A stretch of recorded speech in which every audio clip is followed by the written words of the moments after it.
Sorry, I was saying that was Nica's Dream by Horace Silver, and the morning's theme is Strange and Wonderful, and that's a kind of strange and wonderful song with a lot of strange chords. So, thank you. We're going to now do a Thelonious Monk tune called Well You Needn't.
coming up lame, well, you need it. It's over now, it's over now. You're dancing my ear, well, you need it. You're calling me dear, well, you need it. You're acting sincere, well, you need it. It's over now, it's over now. It's over now, it's over now. Don't want a scene, don't need a row. You had your day, you had your day, you had your stay. You know they say you gotta play, you gotta pay, so find a way out. You say that you'll try, well, you need it. You say you won't fly, well, you need it. You're starting to cry, well, you need it. It's over now, it's over now. It's over now, it's over now. It's over now, it's over now.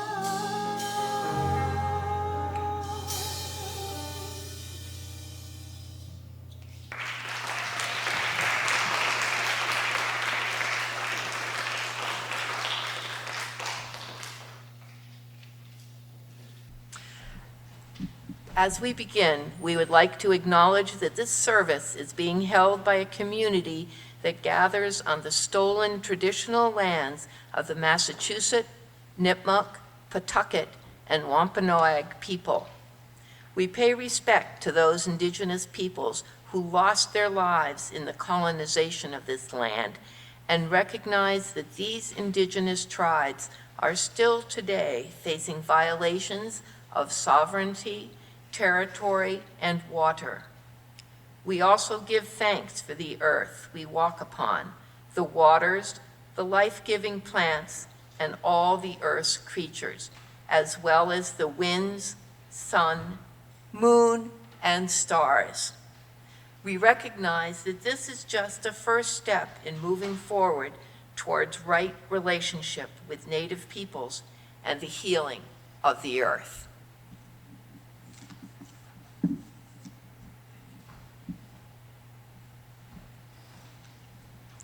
Good morning. Good morning. That last song was It's Over Now by Thelonious Monk. Another strange and wonderful tune. It's not over now, it's just beginning, so welcome, good morning. Welcome to the First Parish Church of Stow and Acton, a welcoming and spiritual community. My name is Michael Palladini and I'm director. Happy to be director of this wonderful group of musicians, the Parish Jazz Band. We've been in existence since 2004 when we were first founded in Roy Miller's basement. I saw Roy Miller here somewhere. Hello, Roy. Your dream still lives on. So next year will be 20 years for the jazz band. So thank you, Roy. So got a lot of announcements, but first I have to say if this is your first time with us, we welcome you. Please know that Please let us know that you are here by filling out one of our visitor information cards in the pews and hand it to an usher or drop it in the plate when the plate is passed. Please feel free to ask any of us for more information about the church and its programs after the service, or our tech and Zoom hosts through the chat if you're online. Our minister and staff are mostly on break for the summer, but are listed on the front of the order of service. We are now mask optional with a masking section on my right to the rear. It says on my right to the rear. Actually, it's on my left to the rear. It does read on my right. Right and left. That corner. If you'd also like a large print order of service or hymnal or an assisted living device, please ask our ushers. It being summer, we may not have large print orders of service. Sorry about that. After the service, please join us. The jazz band and Peter and I got together and got some nice light beverages, not coffee, but, lemonade, juice, iced tea. Please join us in the fellowship hall for a cool drink and a little chat after the service. It's one level down at the other end of our building. Or if you're online, you can join us in a breakout room. I'd like to draw your attention to the announcements in our order of service, and also invite you to check out our webpage for more information. And you can sign up there for our newsletters and email alerts. Let me just highlight a couple of these announcements very quickly. Next Sunday, here, actually in Fellowship Hall? Outside.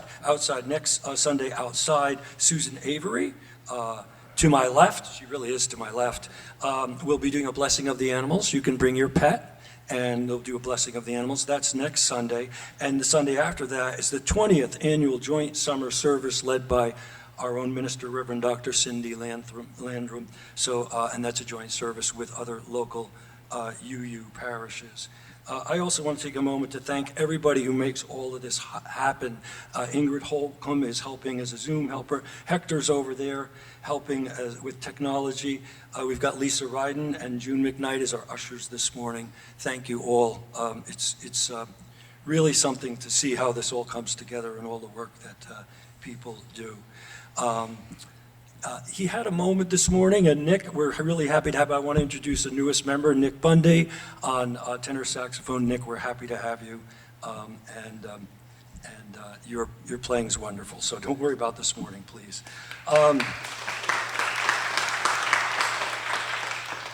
So I'd like to have Quincy do the chalice lighting and our opening words, all right?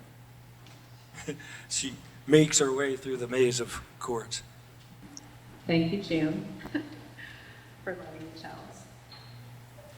We are here to abet creation and to witness to it, to notice each other's beautiful face and complex nature, so that creation need not lay into an empty house. Annie Dillard.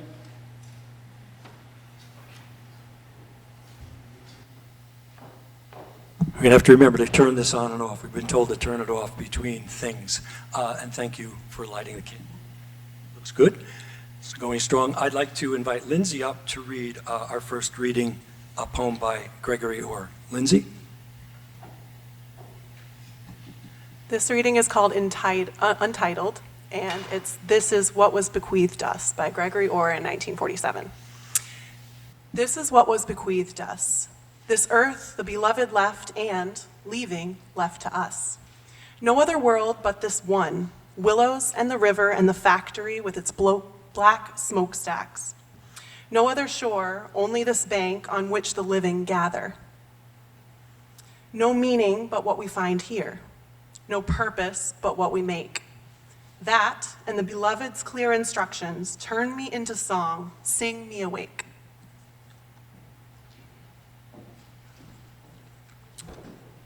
Thank you, Lindsay. Please join us in reciting our covenant. It's in your order of service. Love is the spirit of this church, and service its law. This is our great covenant, to dwell together in peace, to seek the truth in love, and to help one another. And Sarah will lead us in singing our affirmation.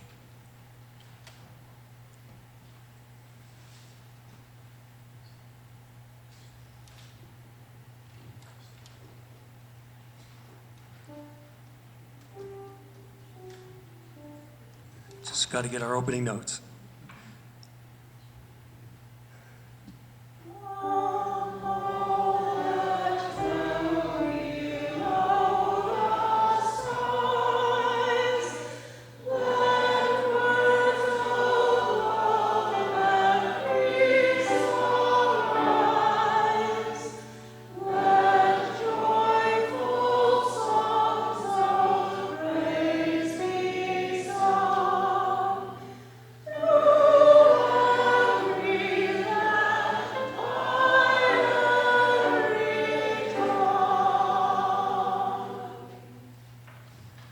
Thank you. You may be seated. I have to tell you how nice that sounded up here. There's harmonizing going on. You guys sounded wonderful. So it's beautiful. Thank you. We're going to do a little interlude. We're going to do another strange and wonderful tune called Black Coffee.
Feeling mighty lonesome, haven't slept a wink. I walk the floor and watch the door, and in between I drink black coffee. Love's a hand-me-down brew.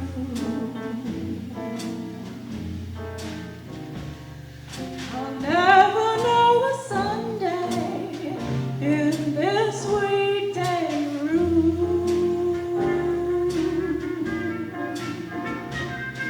I'm talking to my shadow, 1 o'clock to 4, and Lord, how slow the moments go when all I do is pour black coffee. Since the blues caught my eye, I'm hanging out on Monday, my Sunday dreams to dry. Now a man is on to go a-loving, and a woman's born to weep and cry, to stay at home and tend her oven, and drown her past regrets in coffee and cigarettes. I'm mooning all the morning and morning all the night, and in between it's nicotine and not much heart to fight. Black coffee, feeling low as the ground. It's driving me crazy, this waiting for my baby. Too many come around.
and not much heart to fight like coffee.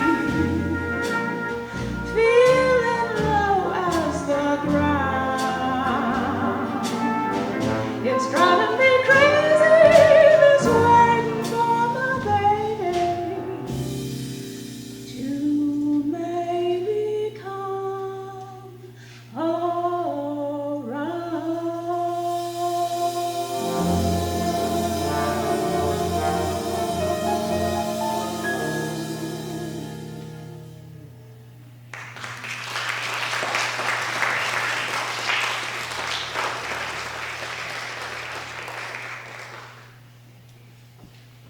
Is this on?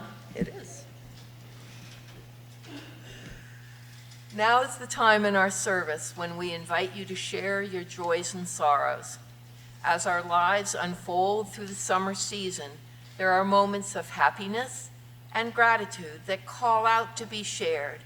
So too, each of us at times experience loss or carries a deep concern for a loved one that we wish to share with this community and have held by those gathered here today.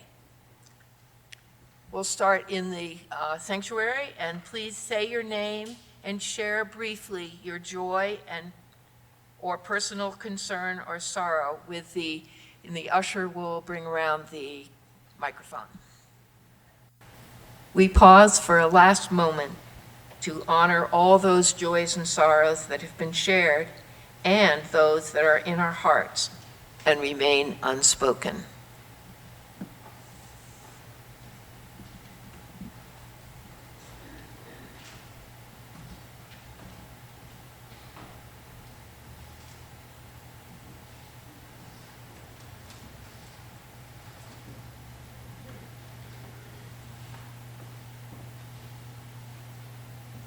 Please join us in singing This Little Light of Mine, number 118 in your hymn. This Little Light of Mine, number 118.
I realized this was way too short for me. All right. So for our meditation, I'm going to speak from Out of the Stars by Robert Weston. Out of the stars in their flight, out of the dust of eternity, here have we come. Stardust and sunlight mingling through time and through space. Out of the stars have we come up from time. Out of the stars have we come. Time out of time before time in the vastness of space, Earth spun to orbit the sun. Earth with the thunder of mountains newborn, of boiling of seas. Earth warmed by sun, lit by sunlight, this is our home. Out of the stars have we come. Mystery hidden in mystery, back through all time, mystery rising from rocks in the storm and the sea. Out of the stars rising from rocks and the sea, kindled by sunlight on earth, arose life. Ponder this thing in your heart, life up from sea, eyes to behold, throats to sing, mates to love. Life from the sea, warmed by the sun, washed by rain, life from within, giving birth, rose to love. This is the wonder of time, this is the marvel of space. Out of the stars swung the earth, life upon earth rose to love. This is the marvel of life. Rising to see and to know, out of your heart cry wonder, sing that we live.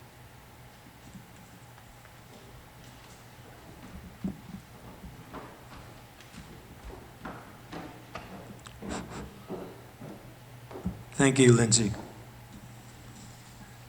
The text for that is actually in your order of service if you'd ever like to look at it. So it's number 5, meditation number 530. So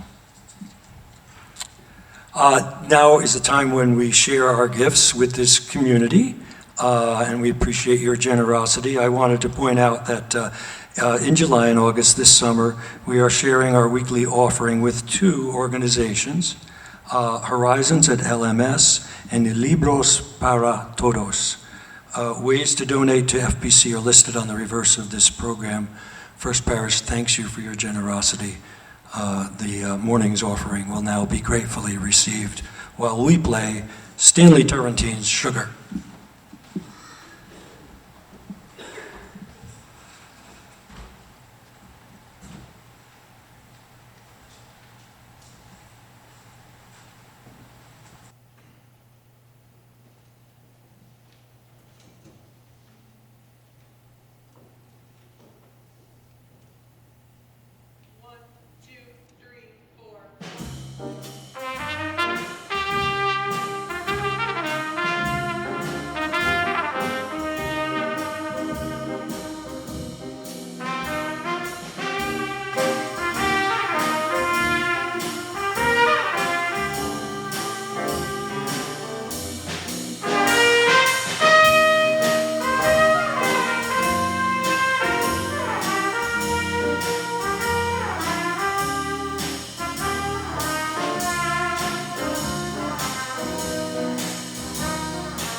Thank you, everybody. Thank you, Lindsay. That obviously featured our wonderful trumpet player, Lindsay Lozo.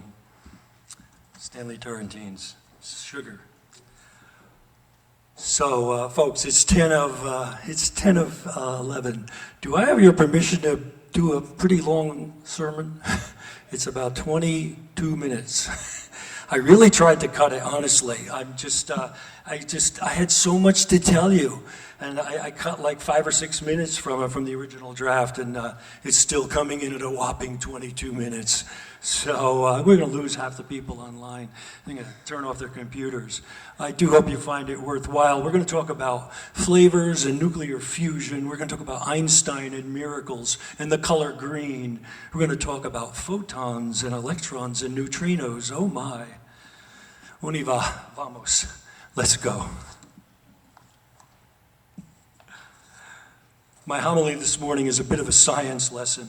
What I like to do is use science as a way to astonish you, to make you feel the utter miraculousness of being here.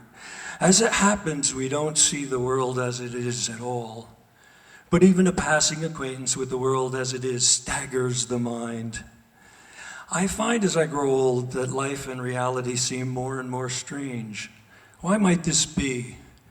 Perhaps as we grow older, we slow down and therefore notice more. Or perhaps it's because we realize that our time here grows short.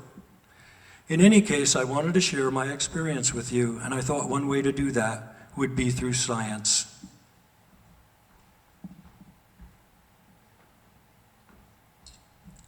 Sorry, I better get connected to this.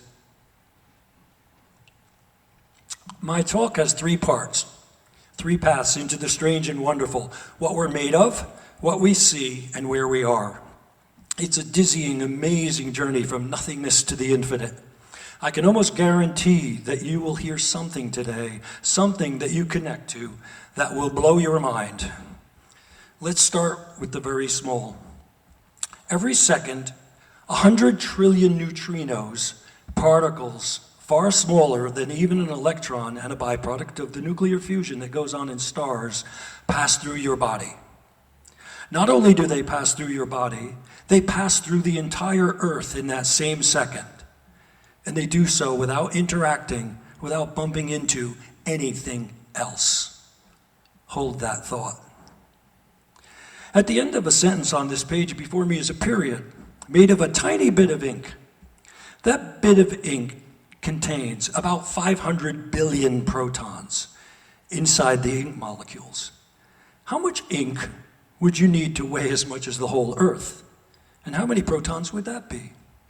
How about the sun, which is just about 1 million times bigger than the Earth? How many protons does the sun hold? And the sun is only one, just one of all the stars in the heavens, one that's fortunately particularly nearby.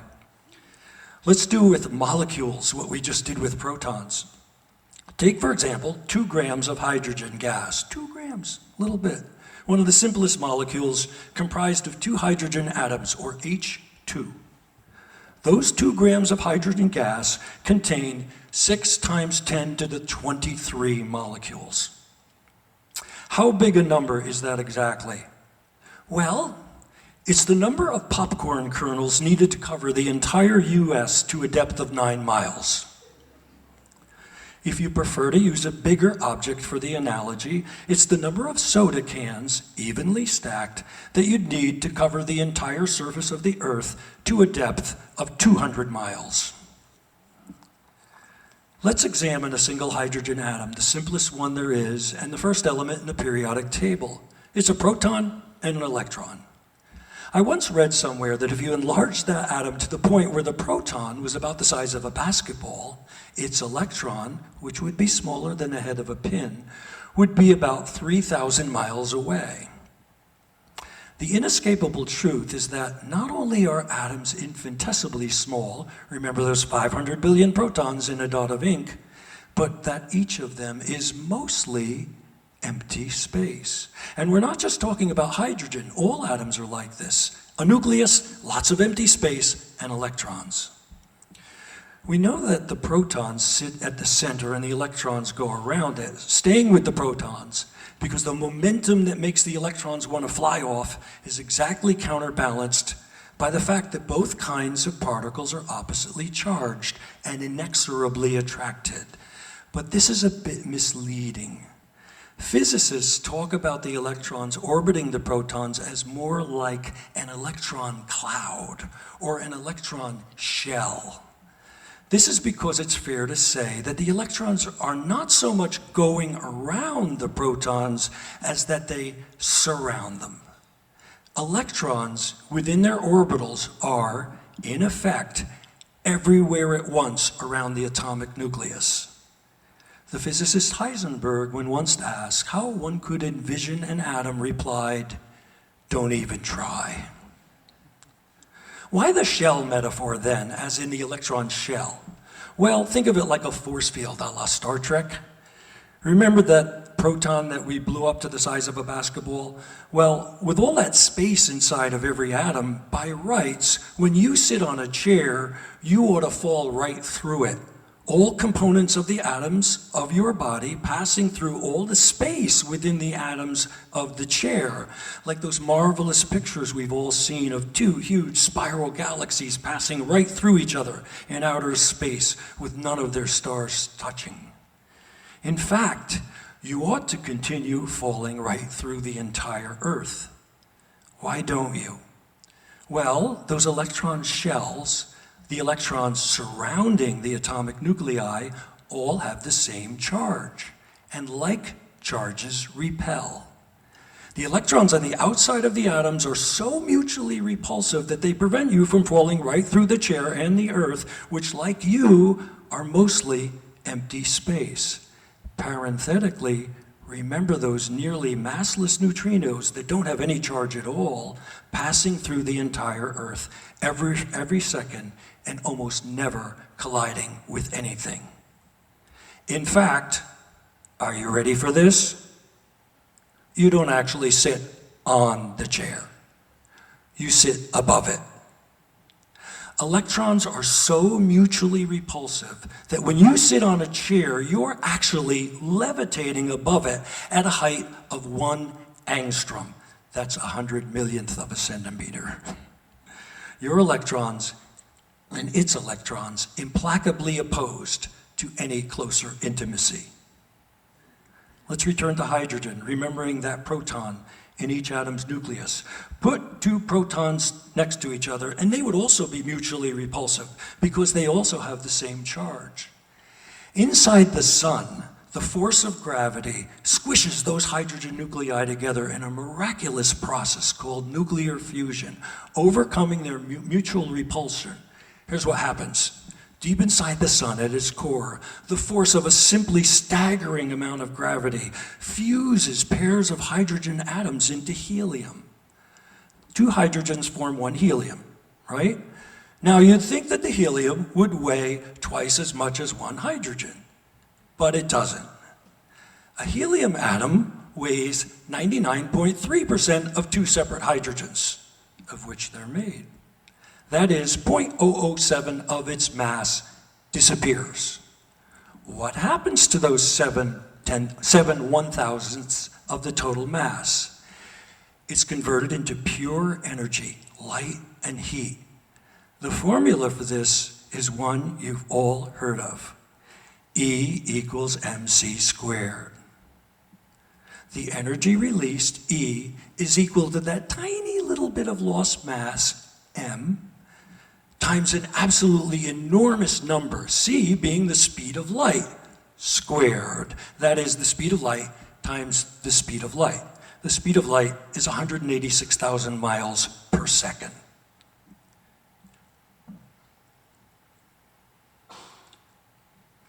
Given the size of the sun and the intensity of this process, the numbers are simply unimaginable. They blow my mind. The sun converts 4.3 million metric tons of matter into energy every second. Just as a quick reminder, there are 86,400 seconds in a day, 31.5 million in a year. Those 4.3 million metric tons each second yield 385 septillion watts of power. That's 3.85 times 10 to the 26 watts, as in 385 with 24 zeros after it. Of course, the sun is a sphere, so it hurls out that energy in all directions. The sunny side of the Earth catches about 2% of it. That's still 173,000 terawatts of solar energy hitting the Earth every second. The amount of sunlight that reaches the Earth, and Rick Lent will love this, is more than 10,000 times the world's total energy use, which is to say that if we could capture and put to use just 1/100th of 1% of the sun's energy that reaches us, we'd be all set. And that lucky old sun, he got nothing to do but roll around heaven all day. So what are the conclusions from my first part on what we're made of? First, all is ultimately energy, E equals mc squared. Second, solidity is sort of an illusion. We are surrounded by and made up of mostly emptiness, mostly nothing. And three, at the subatomic level, the infinitesimal particles that make up all of this, with all that empty space between them, are a number simply beyond imagining. As the French poet Paul Éluard once wrote, there is another world, but it is in this one. But we don't actually see any of all that I've described. It's all the way down there on a scale beneath our perception. But then it turns out that our perception doesn't reflect reality either. We don't see the world as it is. What we see, taste, hear, and touch with our fingertips is something largely constructed by the brain. Let's take sight, for example. Let's take the color green. What's going on when we see something that's green? We'd swear that the object is green, that the green is an object of the thing that we're looking at, but it's not. The light from the thing we're looking at is just energy, subatomic particles, namely photons. So what happens? First, light, photons, which are massless packets of energy in a variety of wavelengths. That's important, a variety of wavelengths, which are just vibrational states. That light strikes the atoms of our object, exciting the electrons of those atoms, which in effect jump up in orbital, but then fall back down to their normal orbital. This is the so-called quantum leap, by the way. And in falling back down, they emit photons of a particular wavelength, regardless of the wavelength of the photons that they've absorbed. Let's say these busy little atoms are atoms of a paint what we call forest green. So the particular wavelength of the protons reflected back or emitted is 550 nanometers. Photons with a wavelength of 550 nanometers stream from the object into our eyes, which have receptors we call cones, which come in three types, often dubbed red, green, and blue, presumably saying something about the wavelengths that they are sensitive to. The 550 nanometer photons hit the cones. The stimulated cones send a nerve impulse to the back of the brain, your visual center's back here, and the brain puts together a shade of color to go with that particular wavelength. For 550 nanometers, we experience something we call green. So color is in our heads. It's not actually an attribute of the object. The object is just mass and energy. What we just discussed for vision, we could do over and over again for all of our senses. Sound is just scrunched up molecules of air, once again in wavelengths, that stimulate the cilia in our ear canal, sending impulses to our brain, which organizes it into sounds: speech, music, a lawnmower, the wind in the trees, a baby crying. If a tree falls in a forest and there's no one there to hear it, does it make a sound? Well, no, it doesn't. Physics says that it certainly makes waves of compressed air, but if those waves reach no ear, then no sound is heard or experienced. Without ears to hear, the busy world is silent. We sense the flavor of food because we have taste buds in a brain, but there's no sweetness in candy. Only sugar that we perceive as sweet. And sweet is a pleasurable sensation because sweet things have more calories and we need calories to survive. So sweetness as pleasure was selected for by evolution. If you insist that a flavor is an attribute of the food itself and not just our mind's interpretation of the chemical composition of the stuff on our tongues, I suggest you try the experience of sucking on a clean iron nail, like this.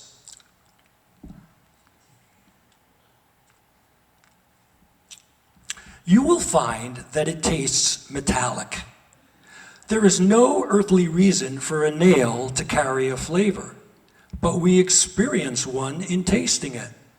A small bit of the iron is dissolved by the acidity of our saliva. Our taste buds dutifully recall the presence of those iron atoms and send a signal to our brain, which creates for us the sensation in our mouth that we happen to call metallic.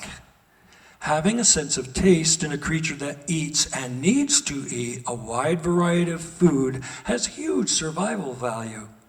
The unsatisfying flavor metallic won't have me spending much time fruitlessly sucking on nails. But of course, I will crave the pleasure of fine milk chocolate. In short, the conclusion of my second part is that we do not experience or see the world as it is. We see the world as we are. I find this thought wonderful because the world is just so damn beautiful. Every fleeting, dappled thing dazzling us with its motion and color.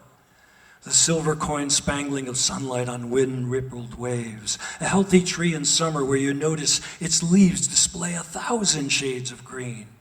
The great roiling black clouds piled 10 miles high, pierced with lightning and booming with thunder. We look at this beautiful, beautiful world, and what we see is a reflection of who we are. The shapes and forms of matter colored by our imagination. If colors and sounds, flavors and aromas are in our heads, then the beauty is a manifestation of our own minds, and we go out into the world to meet ourselves. Finally, where are we? Strange and marvelous creatures that we are, surrounded by all this stuff. Well, we're 93 million miles from a rather average star that's about halfway between the center and the edge of an ordinary spiral galaxy called the Milky Way. Like all those atoms we discussed at the outset, for all the practically uncountable stars and galaxies that there are out there, space is, well, mostly empty space.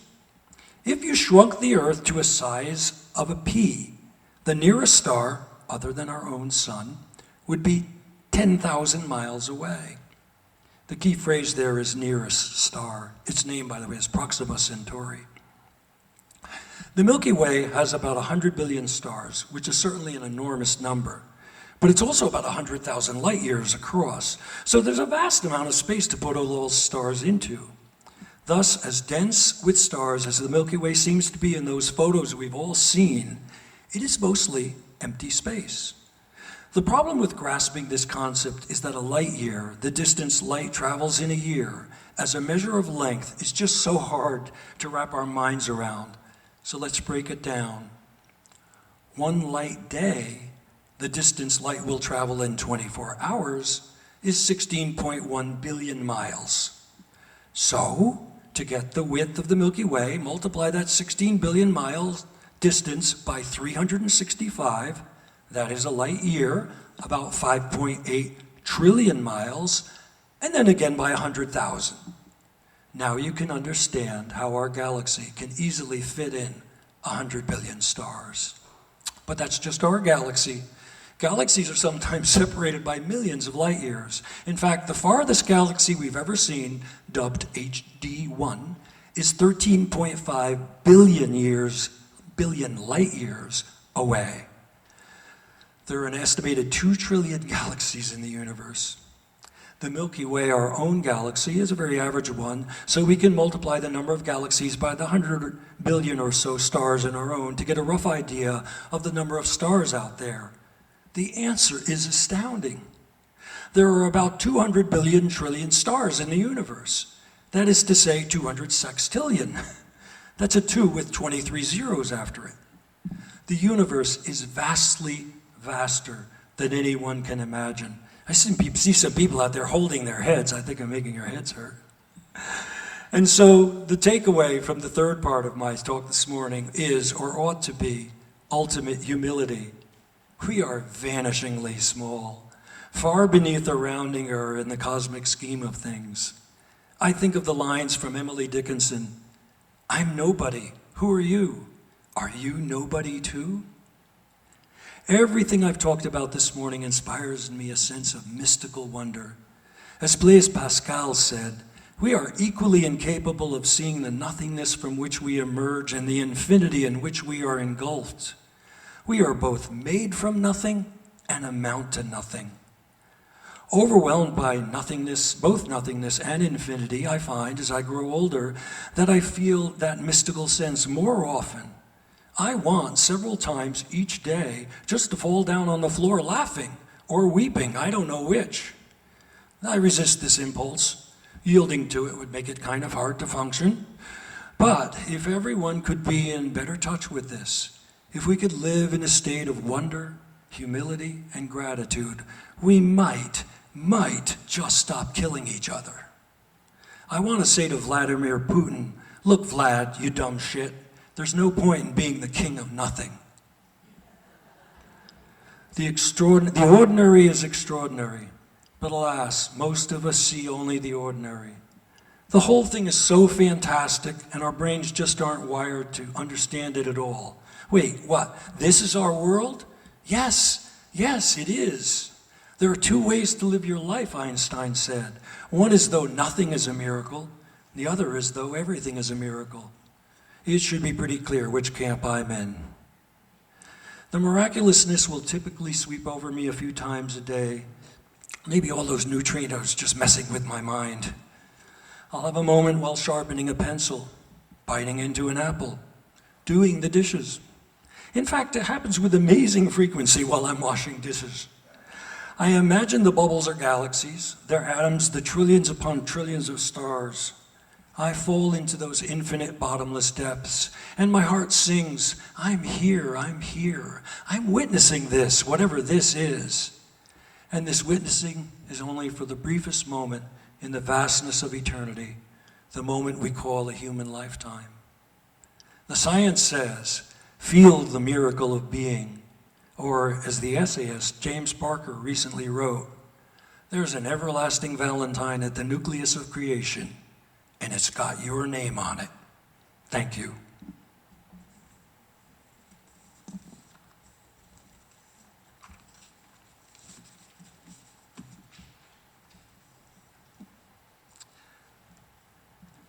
Please join us in singing hymn number 21, For the Beauty of the Earth.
Our closing words are from Emily Dickinson. Tell all the truth, but tell it slant. Success in circuit lies. Too bright for our infirm delight, the truth's superb surprise. As lightnings to the children eased with explanation kind, the truth must dazzle gradually, or every man be blind. Please join us in singing our song benediction, Peace be with you.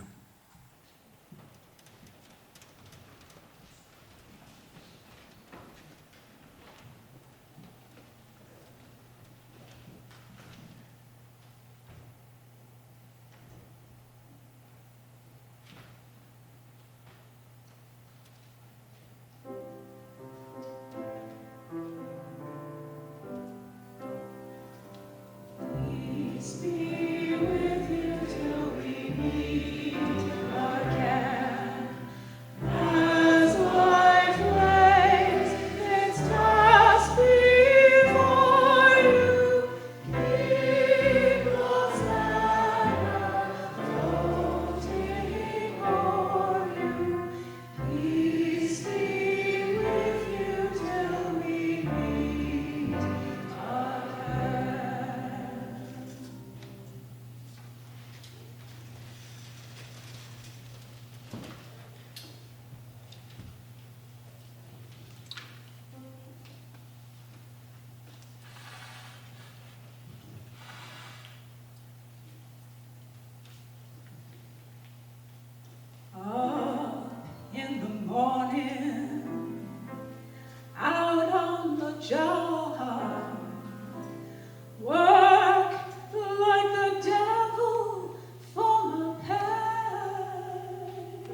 all in